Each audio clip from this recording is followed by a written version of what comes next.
आरती के लिए अपने स्थान पर खड़े हो जाएं। सभी खड़े हो जाएं। ठाकुर जी की आरती होने जा रही है। सभी खड़े हो जाएं।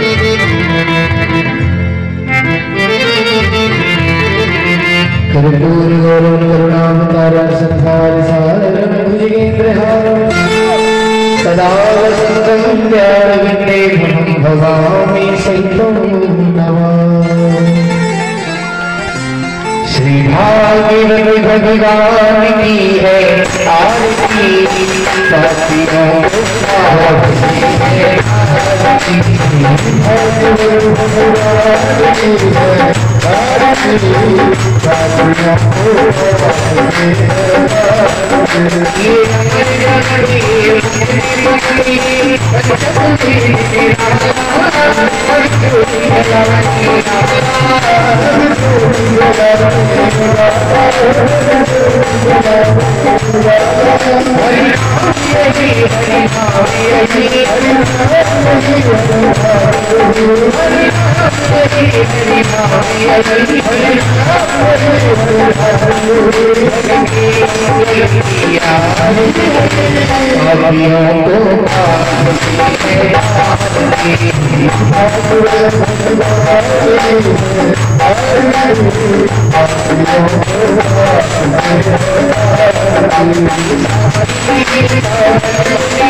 हरि ओम आराधिक्यं समर्पयामि जलेन शीतलेन ओम हरि ओम महादेवो शान्तिरन्तरिक्षं शान्ति वेदवे शान्तिरावः शान्तिरोपदयः शान्ति वनस्पतयः शान्ति विश्वे देवः शान्ति ब्रह्म शान्तिः सर्वं शान्तिः सामा हरि ओम आराधिक्यं समर्पयामि जलेन शीतलेन नमः हस्ते चतुष्पाणि मित्रः अथ पुष्पाञ्जलिः मन्त्रः हरिः ओम् यज्ञेन यज्ञमयजन्तादेव तानि धर्माणि प्रथमन्यासन्नः देहनाकं महिमानः स्वचन्तयत्र पूर्वे साध्याः शान्तिदेयाः नानासुगन्धपुष्पाणि यथा कालोत्थमानि च पुष्पाञ्जलिर्मया दत्तव्याडपरमेश्वरः ॐ प्रार्थनाय नमः पुष्पाणि प्रार्थना सहितं समर्पयामि बोले भागवत भगवान की वृंदावन बिहारी लाल की जय बांके बिहारी लाल की जय कृष्ण कन्हैया सरदार की जय राधे महाराज की जय हो जय जय श्री राम। सभी भक्तगण में यथास्थान बैठ जाएं, दिव्य श्रीमद् भागवत कथा का रसपान करें। जय श्री राधे, जय श्री नारायण।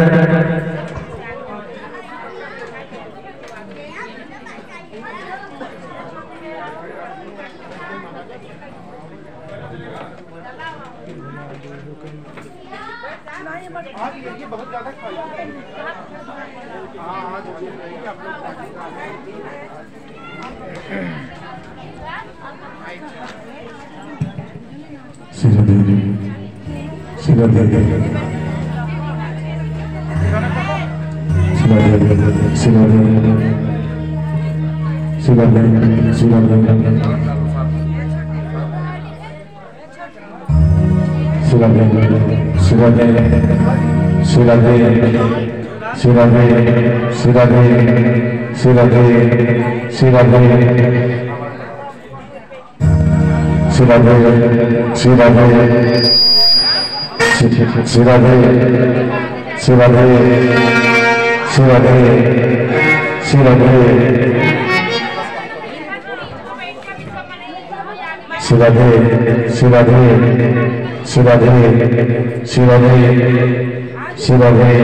महापुरुष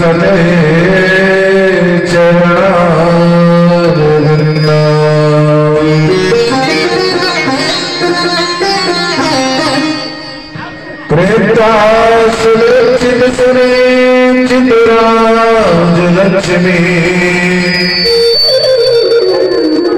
अधर्मेश जयाज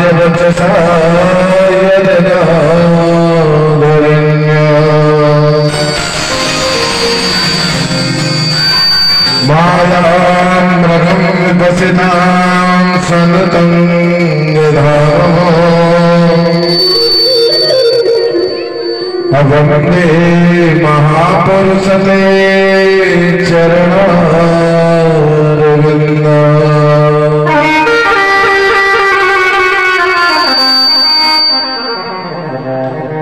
जय जय श्री राधा रमण, जय जय नवल किशोर, जय गोपी चित चोर प्रभु, जय जय माखन चोर।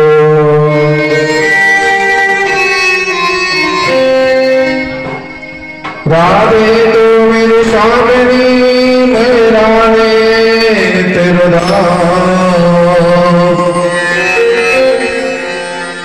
जन्म जन्म मोहि दीजियो वृंदावन को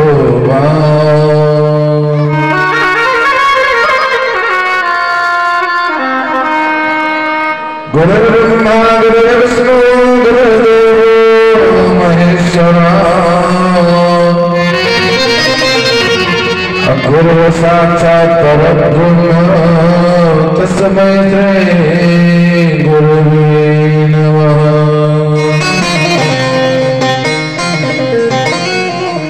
गुरु साक्षात् परब्रह्म तस्मै श्री गुरुवे नमः।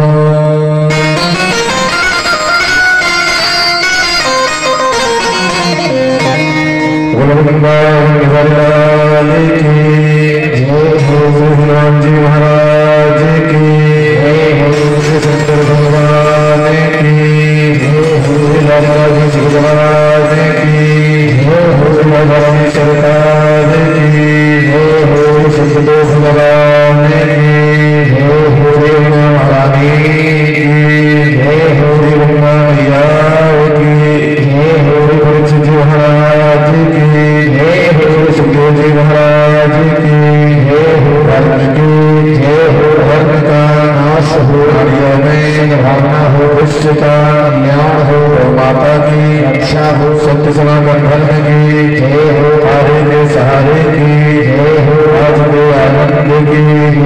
जय जय श्री राधे, जय जय श्री राधे, जय जय श्री राधे।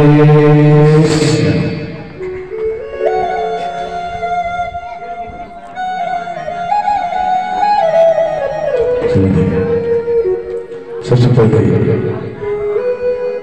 परमपिता परमात्मा से प्रार्थना आइए और आकर के अपना आशीर्वाद करके अपना आशीर्वाद प्रदान करें। पवन को भगवान से प्रार्थना की हो, आप भी आए और आकर के अपना आशीर्वाद करके अपना आशीर्वाद प्रदान करें। इष्ट देवता, कुल देवता, ग्राम देवता, स्थल देवता, वास देवता, पितृ देवता, सभी देवताओं से प्रार्थना की हो, आप सब भी आए और आकर के अपना आशीर्वाद ग्रहण करके अपना आशीर्वाद प्रदान करें। सब गुरुओं भगवान से प्रार्थना कही, गुरुवर आप यही और आकर के अपना आशीर्वाद ग्रहण करके अपना आशीर्वाद हमें प्रदान करें। परम बराबर अखिलेश से रपाल करना बना लगता अच्छा हो। कल तक जलंधर दिनों पिता बधाई शिवाल के बाबा पर बोलती श्रीमद् भागवत महापुराण है। सज्जनों, आज परमपिता परमात्मा की कृपा से सतगुरुदेव भगवान के कृपा से आज हमारे श्रीमद् भागवत का 55 दिवस पुनः प्रारंभ होने जा रहा है। कथा प्रारंभ करने से पहले माताओं मैं प्रतिदिन एक ही चीज बताता हूँ कि देनी अम्मा गवई बोलते श्रीमद् भागवत कोई साधारण किताब नहीं है, श्रीमद् भागवत कोई साधारण ग्रंथ नहीं है। श्रीमद् भागवत तो साक्षात परमपिता परमात्मा ठाकुर का मांगवे स्वरूप है। जिसी कल मैंने आपको बताया था कि ना काष्ठे विद्युते देवो का साड़ी कदाचन अभावो ही विद्युते देवो तस्वं भगवत पूजता।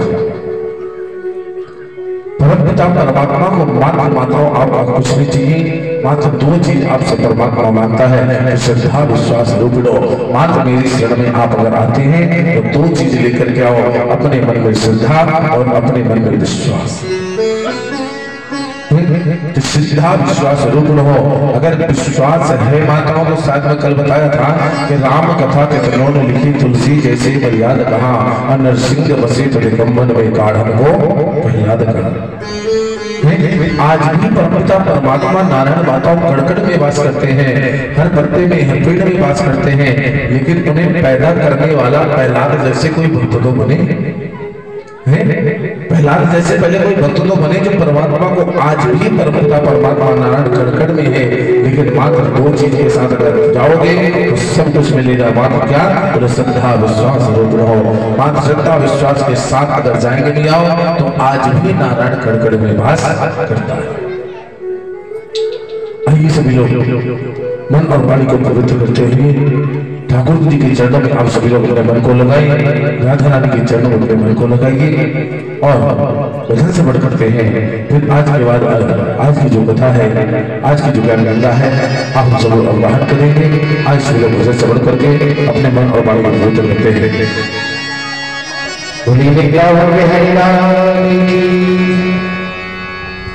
हो शिवा सुरी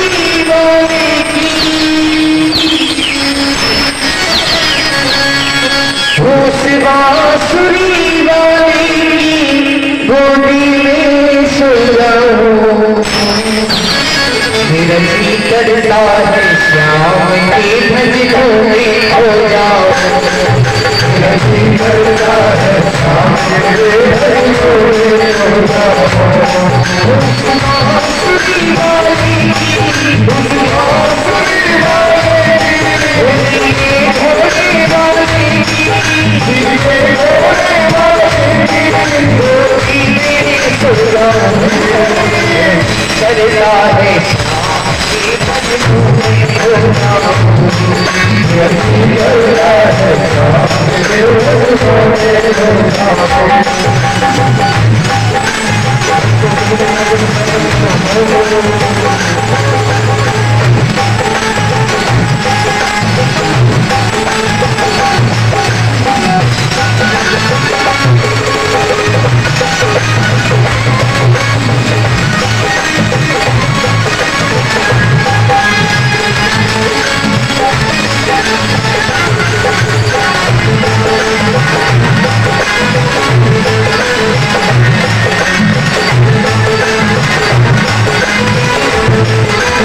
कल आप लोगों ने कथा श्रवण किया गया कि पवन पिता परमात्मा अवतार लेकर के आते थे। बोले कहा उन्हें राजा कंस के मथुरा में कारागार में था। तो आज राजा परीक्षित उन्हें प्रश्न करते हैं सुखदेव जी महाराज से, गुरुदेव कि हमने सुना है कि जन्म देने वाले से बड़ा होता है पालने वाला। राजा परीक्षित प्रश्न करते हैं सुखदेव जी महाराज से, गुरुदेव हमने सुना है कि जन्म देने वाले से बड़ा होता है पालने वाला।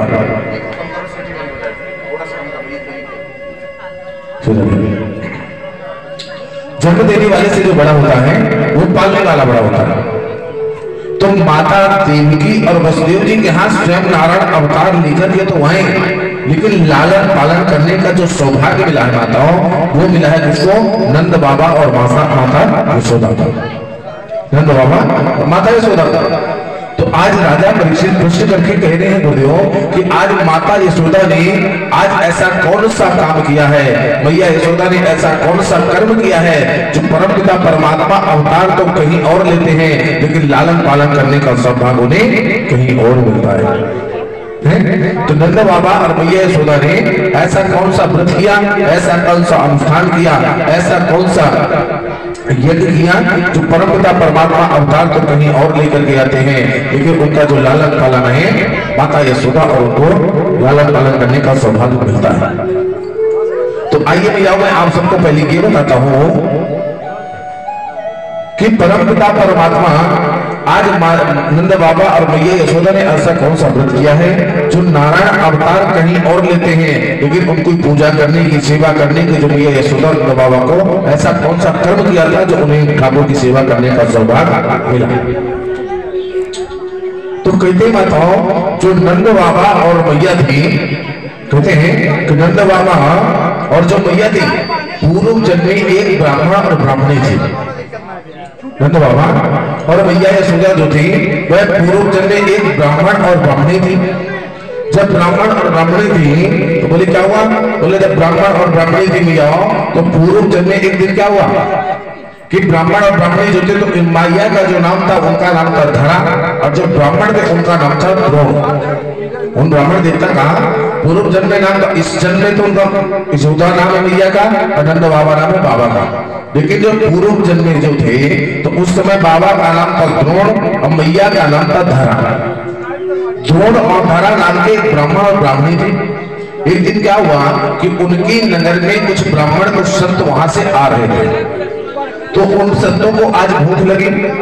जब भूख लगी तो किसी बालक से उन्होंने पूछ लिया उसी गांव में कि भैया आपके गांव में कौन से बड़े ही सुंदर धर्मात्मा व्यक्ति है, ऐसा कौन सा धर्मात्मा ब्राह्मण है कि जिसके घर में हम जाएं तो हम सभी संतों को भोजन करा दें।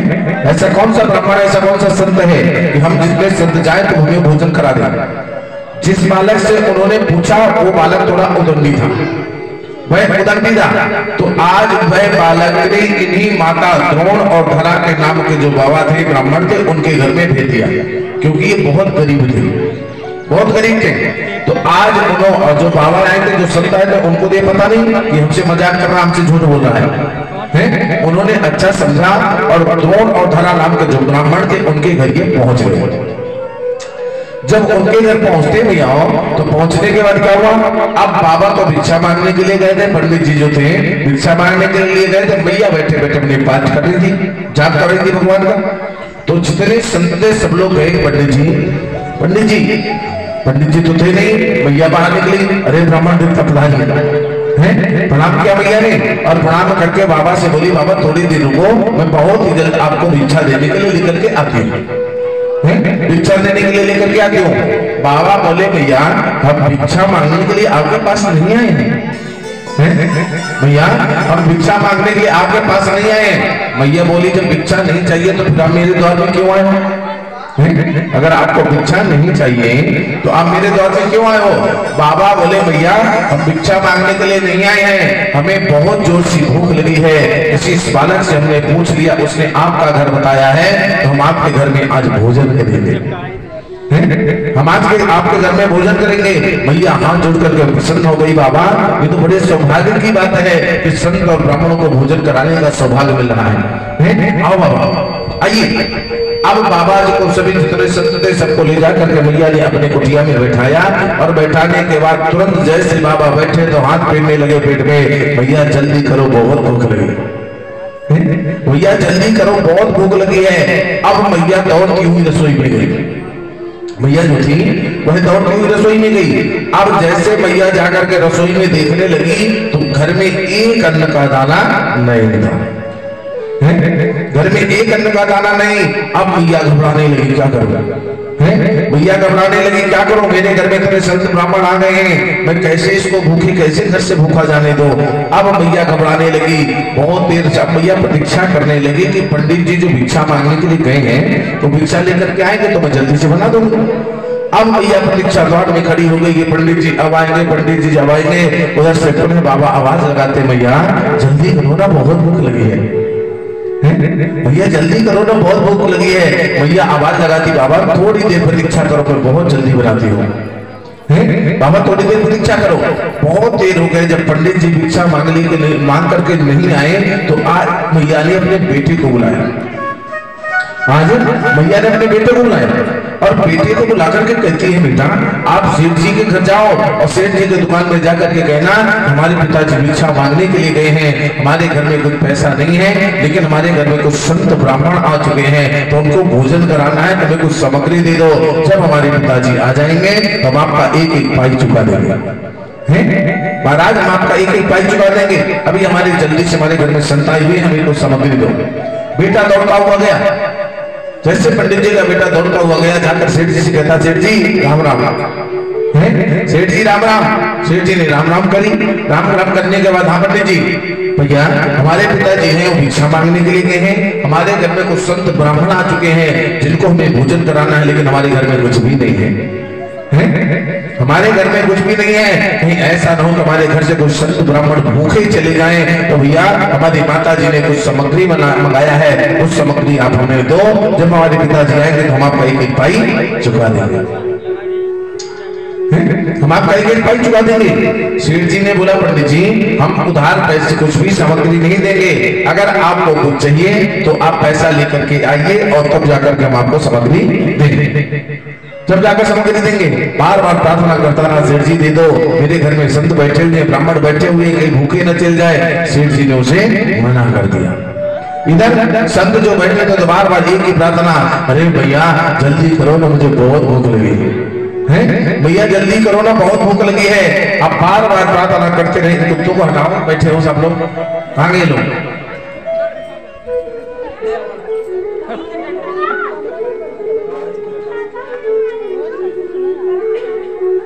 तो बार बार कहने लगे कि भैया जल्दी दो जल्दी दो। जब बार बार मैया प्रार्थना करती, प्रतीक्षा करती, बाबा इधर जो ब्राह्मण देवता का बेटा गया हुआ था उनको दौड़ता हुआ गया और जाकर के मैया से बताया, मैया तूने कैसे अभिमानी सेठ के पास भेजा? तू तो कह रही थी जाकर के बोल देना उधार वो दे देगा। अरे मैया उसने तो हमारी राम राम तक स्वीकार नहीं करी, ऐसे अभिमानी सेठ के पास भेजा है। मैया हमें कुछ भी नहीं दिया। मैया आंखों में आंसू आने लगी। उधर संत जी पुनः आवाज लगाई, मैया जल्दी करो ना, बहुत भूख लगी है, भैया जल्दी करो ना, मुझे बहुत भूख लगी है। अब भैया घबराने लगी, क्या करूं? संतों प्रतीक्षा करते रहिए, मेरे पति आएंगे, भिक्षा लेकर के आएंगे, जल्दी दे दूंगी, जल्दी ला करके दे दूंगी। बहुत देर हो गए, जब नहीं आई तो आज मैया ने अपने बेटे को ही पकड़ा। आज मैया ने अपने बेटे के हाथ को पकड़ती है और पकड़ करके सीधे गई और जाकर के सेठ जी के सामने खड़ी कर दी। सेठ जी मेरे घर में कुछ संत ब्राह्मण आए हुए हैं जो को उनको मैं भोजन कराने को चाहती हूँ, कहीं ऐसा न हो मेरे घर से भूखे चले जाएं। ऐसा करो आप मुझे कुछ सामग्री दीजिए और गिरवी में मेरे पुत्र को रख लीजिए। आप ऐसा करो जी कि आप ये मेरे पुत्र को गिरवी रख लीजिए और जिस दिन मैं आपको पैसा चुका दूंगी ना, उसी दिन मैं अपने बेटे को लेकर के जाऊंगी। एक एक पाई चुका कर आपको अपने बेटे को लेकर के जाऊंगी। आप इस पुत्र को मुझे गिरवी रखिए और मुझे सामग्री दीजिए। आज सेठ ने पंडित जी के बेटे को गिरवी रख लिया, सामग्री मैया को दिया और मैया सामग्री लेकर के वहां से चल गई। इधर संत जैसे मैया को देखते पुनः कहते, मैया जल्दी करो ना, बहुत भूख लगी है, भैया जल्दी करो ना, बहुत भूख लगी है। भैया हाथ जोड़ करके बोली, बाबा थोड़ी देर और प्रतीक्षा कर, थोड़ी देर और प्रतीक्षा करो। जैसे उसने कहा बाबा थोड़ी देर और प्रतीक्षा करो, उसने जैसे कहा तो धीरे धीरे मैया दौड़ करके जल्दी जल्दी जल्दी जल्दी प्रसाद बनाना प्रारंभ किया। जैसे मैया प्रसाद बनाना प्रारंभ करती है तो भोजन तैयार हो गया। अब मैया सबको ब्राह्मणों के लिए थाली लगाती है, संतों के लिए थाली लगाई और थाली लगा करके हाथ जोड़ करके बोली, बाबा चलो, बाबा चलिए ना, भोजन तैयार हो चुका है, बाबा चलिए भोजन तैयार हो चुका है। मैया सभी संतों को ले जाकर के चरणों को धुलती है। चरणों को धुलने के बाद बड़े सुंदर सुंदर आसन लगा रखे थे, मैया ने उनमें बैठाया और सबके पास थाली डाला करके रखने लगी। जैसे मैया थाली ला करके रखती है, जो संत जी के मेन थे महंत जी, उन्होंने बोला, मैया बहुत देर से हम देख रहे हैं कि आप अकेले परेशान हो रही हैं, आपके घर में कौन कौन है? बहुत देर से देख रहे कि आप बहुत देर से आप बहुत परेशान हो रही हैं, तो आपके घर में कौन कौन है? भैया ने हाथ जोड़ करके बोली, बाबा मैं हूँ, मेरे पतिदेव है और मेरे बेटा है।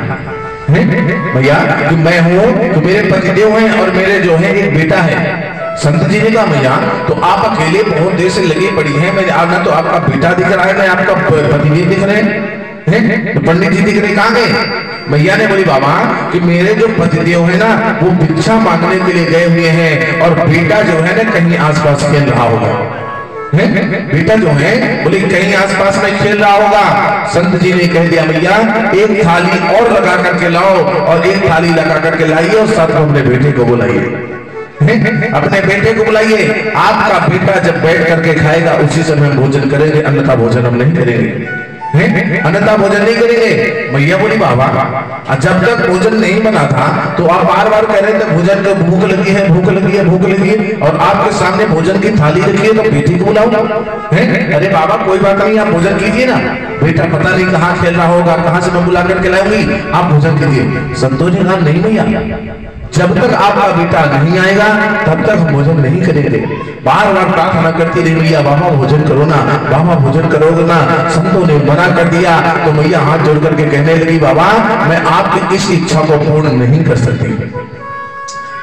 बाबा मैं आपकी इस इच्छा को पूर्ण नहीं कर सकती। बोले क्यों? बोले बाबा जब आप मेरे द्वार पर आए थे ना तो मेरे घर में एक टुकड़ा भी अन्न का दाना नहीं था जो मैं आपको भोजन करा सकती।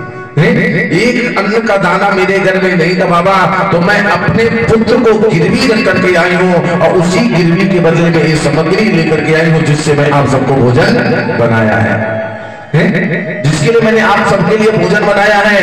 तो आज संतों ने जैसे सुना तो उनकी आंखों से अश्रु आ गए। अरे भैया तूने हमारे लिए अपने पुत्र को गिरवी रख दिया। अरे भैया तू हमारे लिए अपने पुत्र को गिरवी रख लिया, परमात्मा ने तुझे इतना भी नहीं दिया कि तू किसी संत ब्राह्मण को भोजन करा दे। जहाँ भैया हम तुझे आशीर्वाद देते हैं, जहाँ भैया हम तुझे आशीर्वाद देते हैं कि जो परमपिता परमात्मा ने तुझे इतना कष्ट दिया है कि किसी संत ब्राह्मण को भोजन भी तू नहीं करा सकती। भैया हम जा तुझे आशीर्वाद देते हैं कि जो परमात्मा ने तुझे इतना कष्ट दिया है, पीड़ा दिया है कि तू किसी संत ब्राह्मण को तू भोजन नहीं करा सकती है, जहां मेरा आशीर्वाद है कि अगले जन्म में वही परमात्मा तेरा पुत्र बन करके आएगा, वही परमपिता परमात्मा नारायण तेरा पुत्र बन करके आएगा। तो वही जो माताओं अगले जन्म में द्रोण और धरा नाम के ब्राह्मण थे, दूसरे जन्म में नंद बाबा और मैया यशोदा बन करके आए। दूसरे जन्म में वो मैया यशोदा और नंद बाबा बन करके आए। आज परमपिता परमात्मा अवतार जैसे कारागार में लेकर के आते हैं तो वैसे बोले सशंख चक्रम सकलित कुंडलम सफेद वस्त्रम सबसे रुदिक्षणम असहार वत्सस्थल कौस्तुभस्यम नमामि विष्णु शीर्षा चतुर्भुजम। चतुर्भुज स्वरूप धारण करके परमपिता परमात्मा नारायण अवतार लेकर के आए।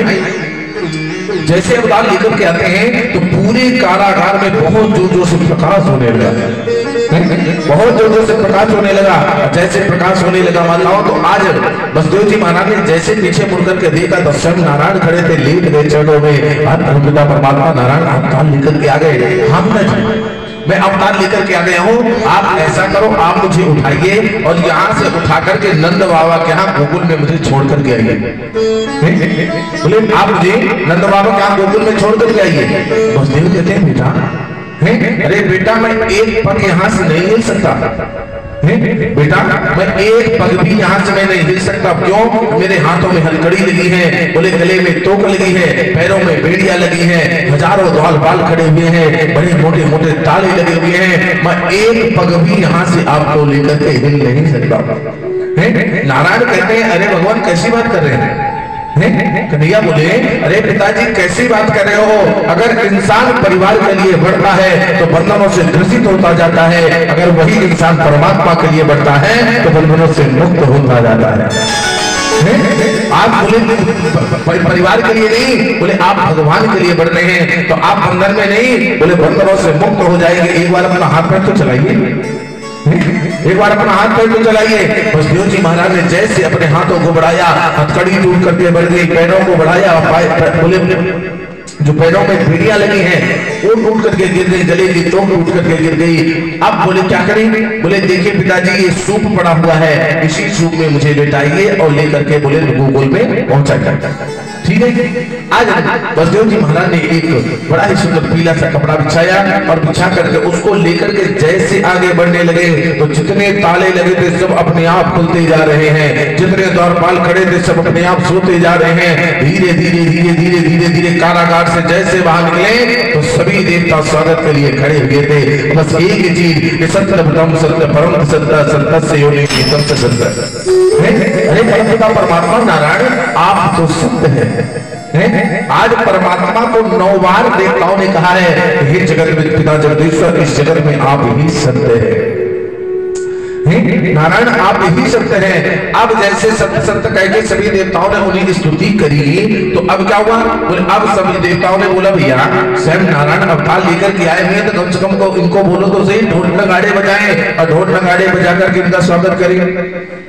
ढोल नगाड़े बजा करके स्वागत करें। तो नारद जी बोले भैया ज्यादा तेज मत बजाना, नहीं कंस जाग जाएगा, कंस जाग जाएगा। तो किसी ने बोला महाराज हमारे पास ढोल नगाड़े नहीं है, तो इंद्र को बोलो, इंद्र सब मेघमालाओं को कहे कि मेघमालाओं थोड़ी थोड़ी गर्जना करो, लेकिन ज्यादा तेज नहीं। तो कह रहे हैं कि मंद मंद मनोगर्जित मेघा, बोले धीरे धीरे धीरे धीरे गर्जना होने लगी।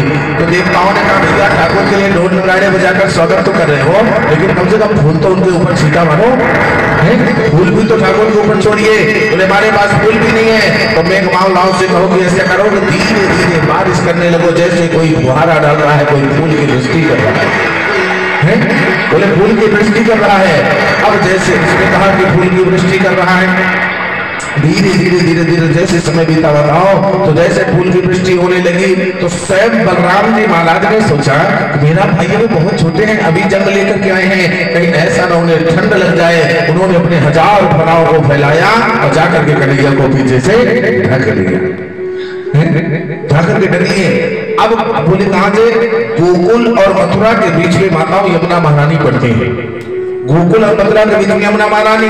तो बसदेव जी महाराज आज लाला को लेकर के जैसे गए हैं आगे बढ़ने लगे, तो अब पहले तो जब यमुना जी में प्रवेश किया, यमुना महारानी पहले घुटवन घुटवन थी, घुटवन घुटवन। अब धीरे धीरे धीरे धीरे जैसे बसदेव जी महाराज यमुना में प्रवेश करने लगे, तो यमुना महारानी सोची कि स्वयं साक्षात नारायण हमारे पतिदेव जा रहे हैं, कम से कम इनके चरणों को तो छूले, इनके चरणों को तो छूले। अब यमुना महारानी धीरे धीरे बढ़ना प्रारंभ हो गई। पहले तो घुटवन थी, जंगाव था, कोई जंगाव से कमर तक, कोई कमर से पेट तक, कोई पेट से सीने तक, कोई सीने से दाढ़ी तक। अब आकर के दाढ़ी में छूने लगे। जैसे दाढ़ी में चुमने लगे तो बसदेव जी महाराज बड़ी मन सोच रहे भैया मैं डूब जाऊं तो चलेगा, कहीं ऐसा न मेरा लाला डूब जाए, ऐसा तो नहीं मेरा लाला डूब जाए, मैं तो डूब जाऊंगा तो चलेगा। कन्हैया जान गए कि मेरे पिताजी डर रहे हैं, परमात्मा समझ गए कि मेरे पिताजी डर रहे हैं। तो आज नारायण ने अपना दाहिना पैर पीछे से ही धीरे से लटका दिया, और जैसे लटकाते यमुना महारानी उनको स्पर्श किया, स्पर्श करते ही पुनः कम हो जाती है, पुनः कम हो जाती है। धीरे धीरे धीरे अब गोकुल में पहुंचे। अब जैसे गोकुल में पहुंचे माताओं, तो नंद बाबा के मैया यशोदा के महल में जैसे अंदर आज बसदेव जी महाराज प्रवेश किया, तो क्या देख रहे हैं कि मैया के बगल में एक कन्या लेटी हुई है, मैया के बगल में एक कन्या लेटी हुई है। बसदेव जी महाराज ने कन्हैया को लिया, लाला को वहां लिटाया, उस लड़की को कन्या को उठाया और उठा करके पुण्य कारागार में मथुरा में आ गए। जैसे मथुरा में आए तो मथुरा में आकर के जैसे जैसे पहला था वैसे होते जा रहा है, अंदर जाते जा रहे हैं, द्वारपाल की नींद खुलती जा रही है, ताले बंद होते जा रहे हैं, खुलती जा रही है, ताले बंद होते जा रहे हैं। कारागार में गए, अंदर जाते ही हथकड़ी भी लग गई, बेड़िया भी लगे, गले में तोप भी लगी। थोड़ी ही देर में वो कन्या रोने लगी।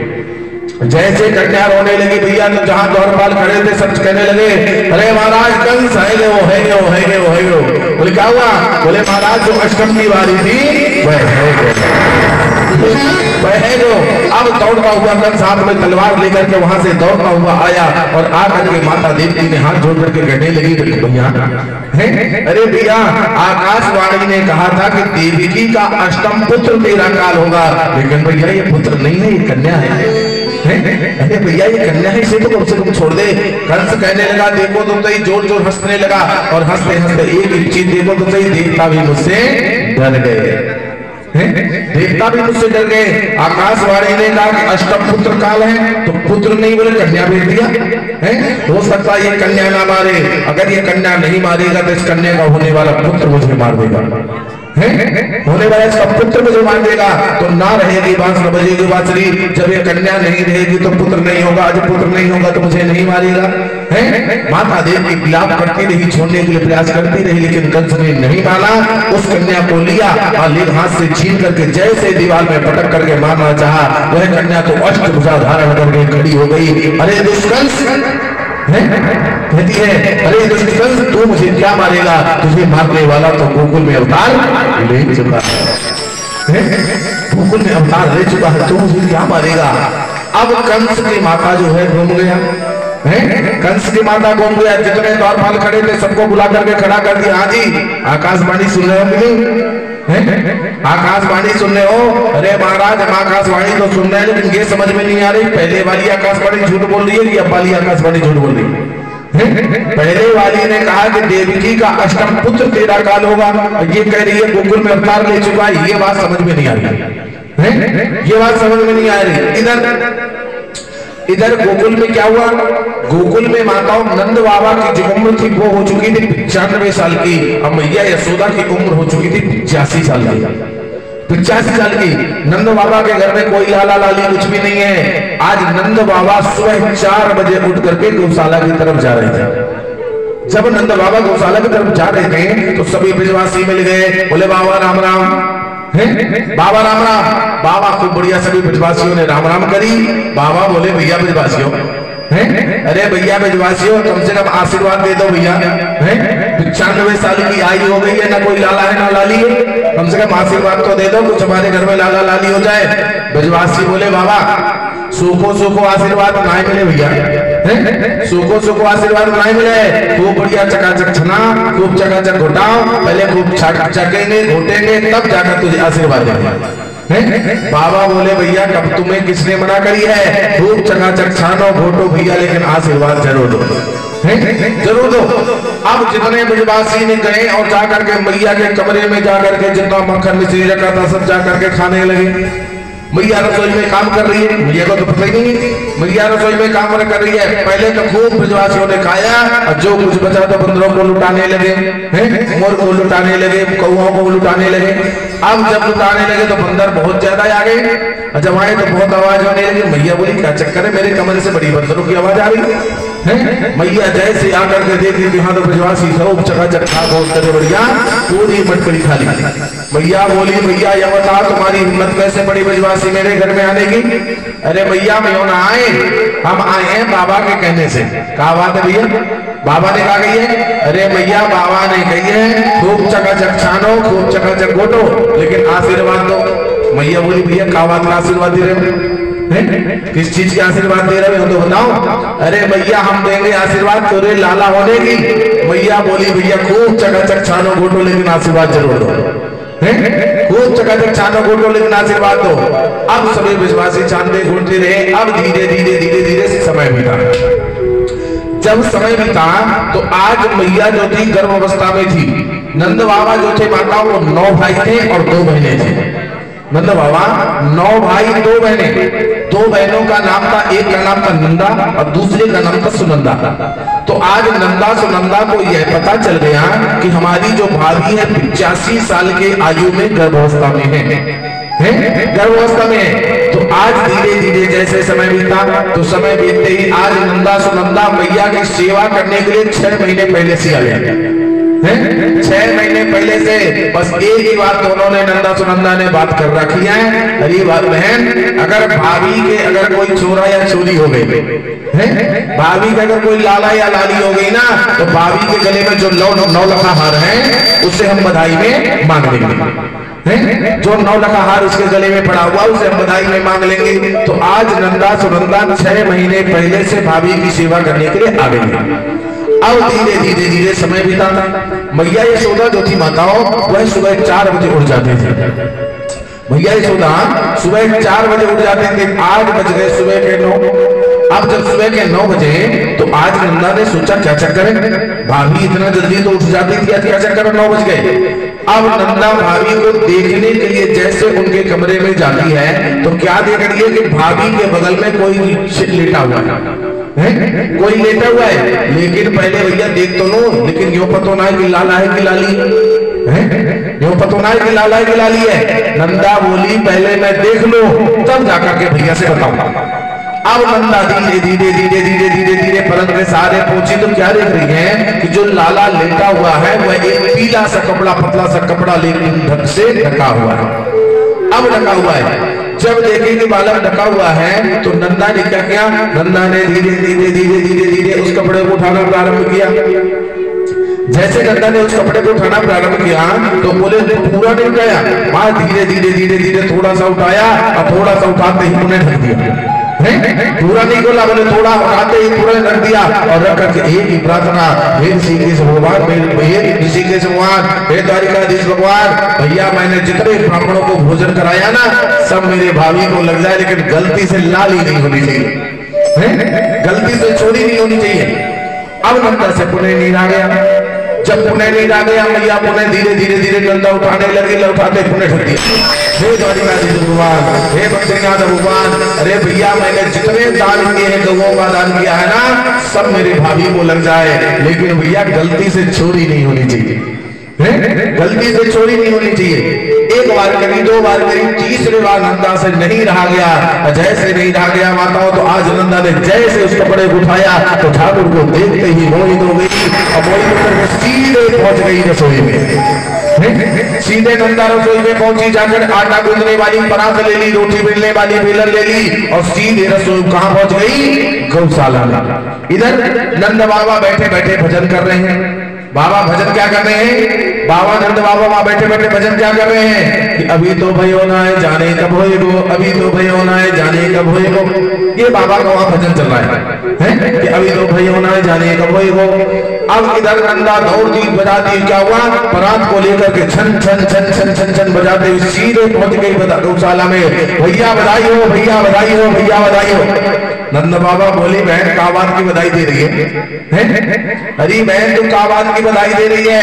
अरे बाबा तैने जितने ब्राह्मणों को भोजन कराया उसका फल मिल गया। अरे बाबा तैने जितने गायों का दान किया उसका फल मिल गया। अरे बहन यूं तो बता दे हुआ क्या?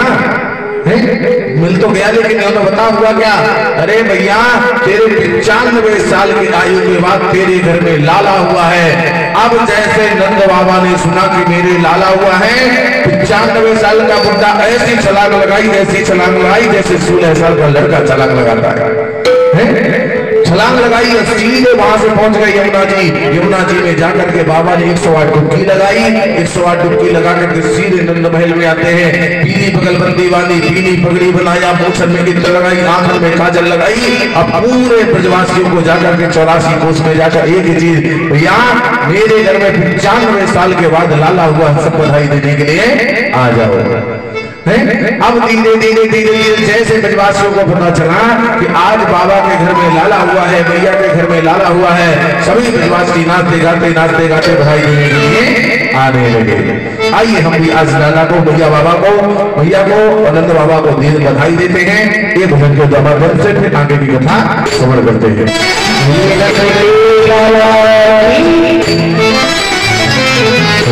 सुन आई, गन में सुन आई, सुन आई,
बधाई हो रही है। तो वैसे बैठे तो सिर्फ टीवी देख रहे हो, टीवी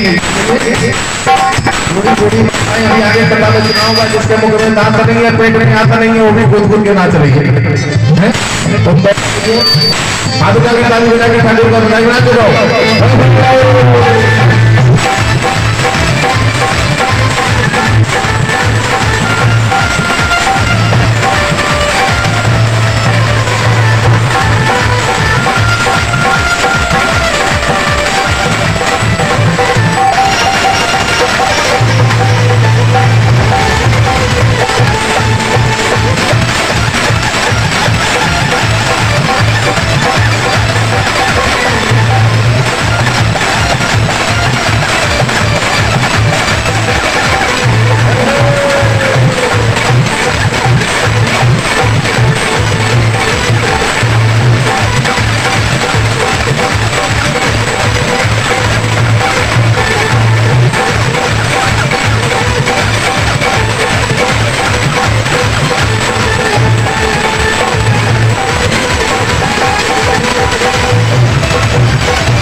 Hare